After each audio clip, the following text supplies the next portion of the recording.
इधर मोरान चाय बागान में एक युवक का शव बरामद होने से सनसनी फैल गई है। मोरान चाय बागान के टिकराई डिवीजन स्थित 2 नंबर प्लांट के बीचों बीच युवक का शव बरामद किया गया।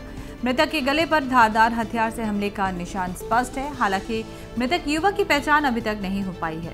सूचना मिलने के बाद मौके पर पहुंची पुलिस ने भी तहकीकात शुरू कर दी है। অচিনাক্ত প্ৰায় 20-22 বছৰ যুৱকৰ মৃত্যুদেহ ওলাইছে।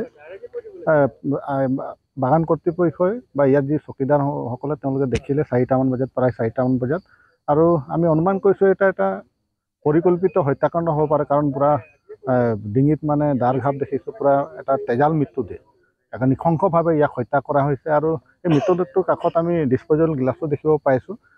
আমি অনুমান কৰিছোঁ যে এইটো এটা পৰিকল্পিত হত্যাকাণ্ড। যিয়েই নহওক, এটা উচিত তদন্ত আমি বিচাৰিছোঁ। ইতিমধ্যে ইয়াত প্ৰশাসনৰ মানুহ ইয়াত আহিছে, আৰক্ষী প্ৰশাসনৰ মানুহ উচিত তদন্ত কৰি যিসকল এই নৃশংস হত্যাকাণ্ড কৰিছে তেখেতসকলক দৃষ্টান্তমূলক শাস্তি প্ৰদান কৰিবলৈ আমি দাবী জনাইছোঁ।